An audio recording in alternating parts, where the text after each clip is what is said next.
Sometimes you just go for a walk just to see what you can see. Soak it all in. Just relax. Let it cleanse.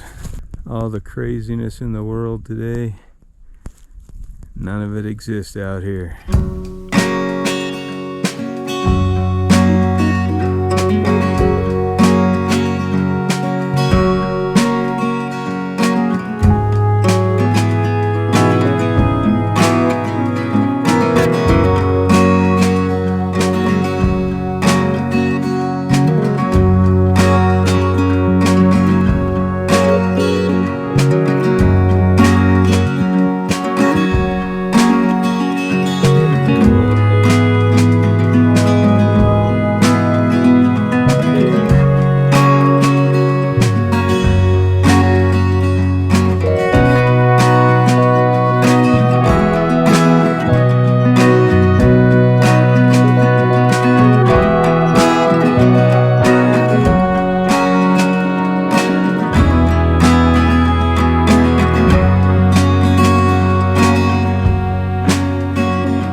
Out taking a little afternoon stroll. We've been out here before. It's the Buffalo Creek Dispersed camping area. Road 550 basically runs from Buffalo Creek all the way to Bailey, and it has all these numbered dispersed camping sites in here, so it's a really nice area. Each site is pretty much separated from the other, so you have your own privacy.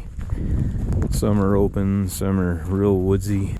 Some of them have these little social trails that just kind of take off, just kind of follow them. There is access to the Colorado Trail out here as well, which is nice because you could just get on that and walk to your heart's content there.